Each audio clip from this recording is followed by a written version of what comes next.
Historic Newton held a public reading on Frederick Douglass's powerful speech, "What to the Slave is the 4th of July." The event was held on July 13th at the Jackson Homestead and Museum. Newton News correspondent Gina Dacey was there to capture the entire event and give us some highlights.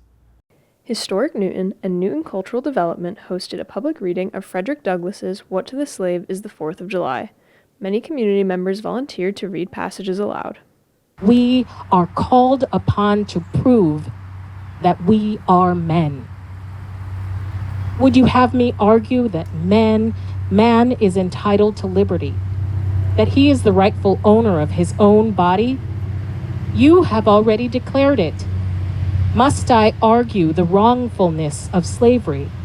It is to be settled by the rules of logic and argumentation as a matter beset with great difficulty, involving a doubtful application of the principle of justice, hard to be understood.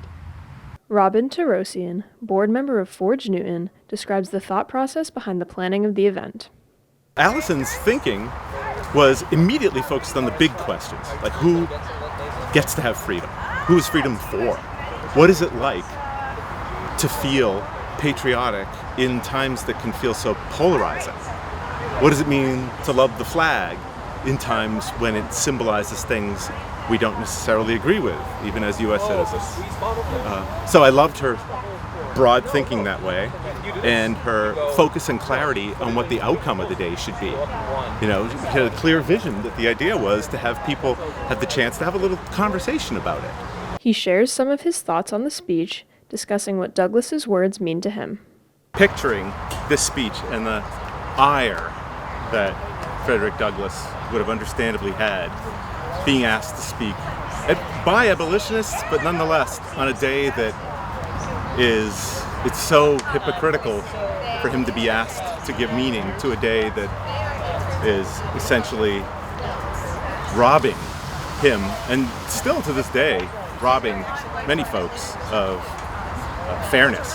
I was inspired by several different parts, like the fact that he says your holiday, you and your. So he's separating himself and having people realize that